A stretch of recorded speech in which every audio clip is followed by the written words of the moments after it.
Hello, I am back with another interesting topic and journey of candle, मोमबत्ती। Candle की एक history जिसने अंधेरा बदल दिया और बिलियन डॉलर इंडस्ट्री तक का सफ़र। नाउ कभी सोचा है एक छोटी सी कैंडल ने पूरे वर्ल्ड का लाइफस्टाइल बदल दिया।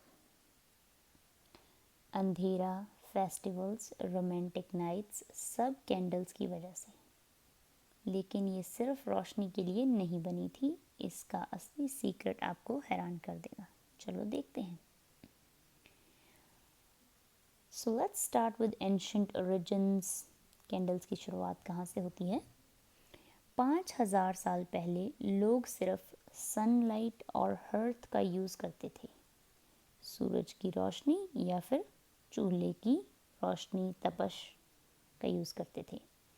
पर रात को काम करना या डिटेल्ड टास्क करना मुश्किल था, तो लोग रुशपित, which is soft and spongy inner core of a stem.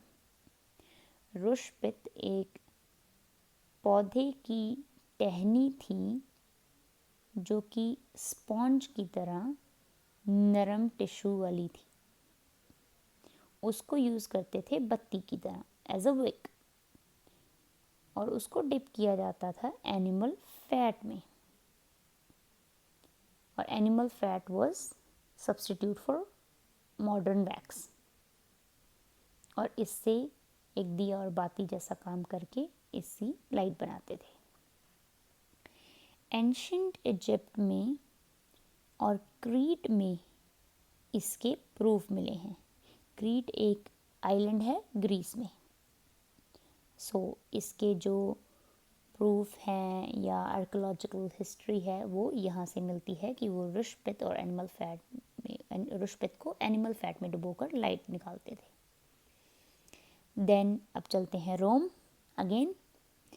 रोम में अराउंड 500 BC टेलो कैंडल्स आई। Tallow is basically hard animal fat.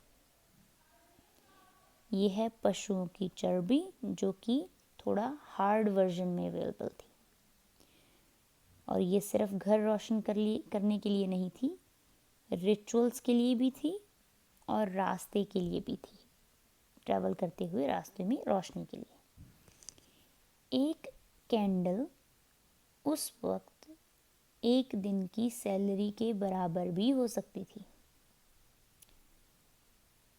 That's how expensive was to afford light at night time in that era.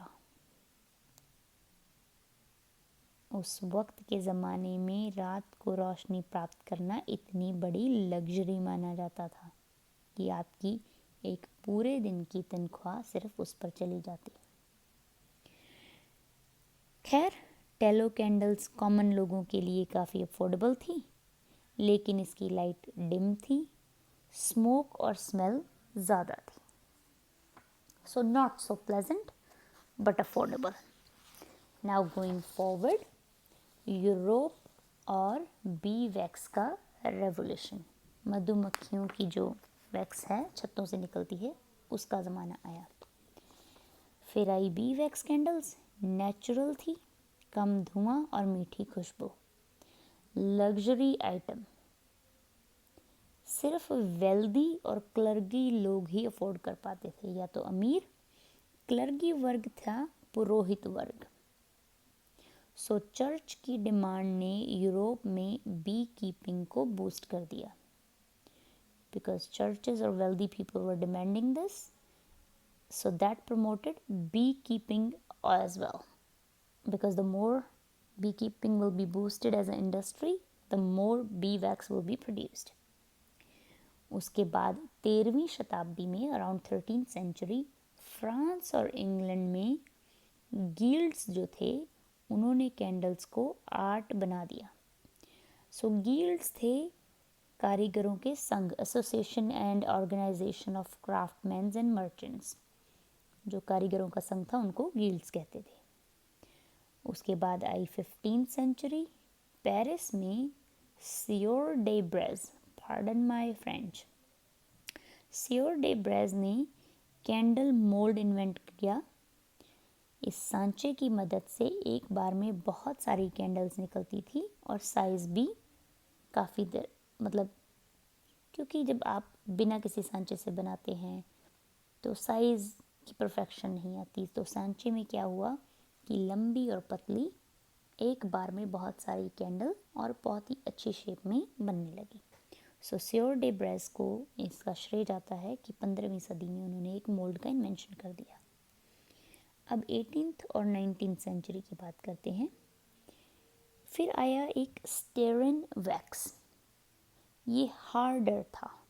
So temperature के हिसाब से adjust करना इसको ज़्यादा बेहतर कहेंगे, और कोई भी चीज़ जब हार्ड होती है तो पिघलने में ज़्यादा वक्त लगाएगी। सो स्टेरिन वैक्स क्या था? It was derived from animal and vegetable fats, oils, primarily palm oil, makes candle hard, lasts longer. So chemist Michael Eugene शेवरॉल ने 1820s में डिस्कवर किया था कि स्टेरिक एसिड एनिमल वैक्स से कैसे लें। सो ये था राज स्टेरिन वैक्स का। सो स्टेरिन वैक्स बहुत बढ़िया इन्वेंशन निकली। So going back to 18th and 19th century, French chemist ने स्टेरिन वैक्स डिस्कवर किया। लॉन्ग लास्टिंग और क्लीन बर्निंग वाली कैंडल्स अब प्रोड्यूस होने लगी। सोचें, एक छोटी सी वैक्स ने पूरी यूरोप का लाइटनिंग गेम चेंज कर दिया। रोशनी से जगमगाने लगा यूरोप। अब इकोनॉमिक्स और रेगुलेशंस ऑफ लाइट पे ध्यान देते हैं थोड़ा सा। लाइटनिंग एक बड़ा इकोनॉमिक ड्राइवर था। कैंडल्स और ऑयल लैम्प्स ने इंडस्ट्रीज़ और जॉब्स क्रिएट किए, क्योंकि जैसे डिमांड बढ़ती है वैसे ही सप्लाई करने के लिए इंडस्ट्री भी इस्टेब्लिश की जाती है। टैक्सेस और रेगुलेशंस ने प्रोडक्ट और अवेलेबिलिटी को हर रीजन में कंट्रोल किया। सो टैक्स एंड रेगुलेशन वालों ने उसको पूरा कंट्रोल में रखा। वेल्दी लोग लग्जरी बी वैक्स यूज़ करते थे और आम लोग बेचारे टैलो कैंडल्स, और ये डिवाइड पूरे यूरोप में दिखता था। अब आते हैं मॉडर्न कैंडल्स पे, जो कि काफ़ी सिंप्लीफाइड हैं। इनको कैटेगराइज करें अगर हम, पैराफिन वैक्स जो कि एक पेट्रोल जब निकलता है, तेल जब निकलता है उसका बाय प्रोडक्ट है, तो ये सस्ता है और ज़्यादातर कैंडल्स जो हम घरों में यूज़ करते हैं ये पैराफिन वैक्स से ही बनाए जाते हैं। सोया वैक्स, ये इको फ्रेंडली है, स्लो बर्निंग है, बायोडिग्रेडेबल है। सो इन्वायरमेंटल फ्रेंडली सोया वैक्स। पाम वैक्स, इसकी लुक फ्रोस्टेड है, डेकोरेटिव एंड फैंसी लगती है। जेल वैक्स, ये ट्रांसपेरेंट है, सो इसमें अगर कोई भी आप डेकोरेटिव आइटम्स डालेंगे जैसे सी शेल स्टोन्स, तो उन सब के लिए ये परफेक्ट है because you can see through it. Now psychology and science, candle सिर्फ लाइट के लिए नहीं। यूनिवर्सिटी ऑफ टेनेसी की स्टडी कहती है कि सेंटेड कैंडल्स हमारे इमोशंस और यादों को स्टिमुलेट करते हैं। For example, lavender is known to reduce your stress. Citrus flavour candles और स्मेल और fragrance are suppose to lift your mood, इसलिए सेंटेड कैंडल्स इतनी पॉपुलर हैं। Now you might be thinking, where is any information about candles in India? Bharat में candles British राज के दौरान आए। पहले रिच फैमिलीज़ और अंग्रेज यूज़ करते थे, और आज के दिन तो हर घर में दिवाली, बर्थडेज, होम डेकोर, किसी भी त्यौहार में दिए और candles both light up our life in different ways. And in modern India, I will say gifting fancy and fragrant candles is a tradition now or becoming more popular day by day. So, global and Indian market. Worldwide candle market 8 to 10 billion dollar की है. 8 to 10 billion dollars. And some of the prominent brands I would like to mention here, if you're curious, please go ahead and search more about them. Brands like Yankee Candles और Bath and Body Works की scented candles ने इनको fashion बना दिया है. Candles are like fashion statement now, decoration pieces. India का market हर साल 9.6% ग्रो कर रहा है when it comes to candles. और डिस्पोजेबल इनकम और ई कॉमर्स के लोग कैंडल्स को रिलैक्सेशन, होम डेकोर और अरोमा थेरेपी के लिए यूज़ कर रहे हैं. And the growth is 9.6%. So just to give you a simple example, let's say the industry is 1 crore, then by next year it's expected to be 1 crore 9,60,000. Now you can do the math. So at last, एक छोटी सी candle की कहानी, history, science, culture, economy और business का mix. अब आप बताओ आपकी फेवरेट कैंडल अरोमा कौन सा है, और एक लाइन में शेयर करें कैंडल ने आपकी लाइफ का कूलेस्ट मोमेंट क्या बनाया.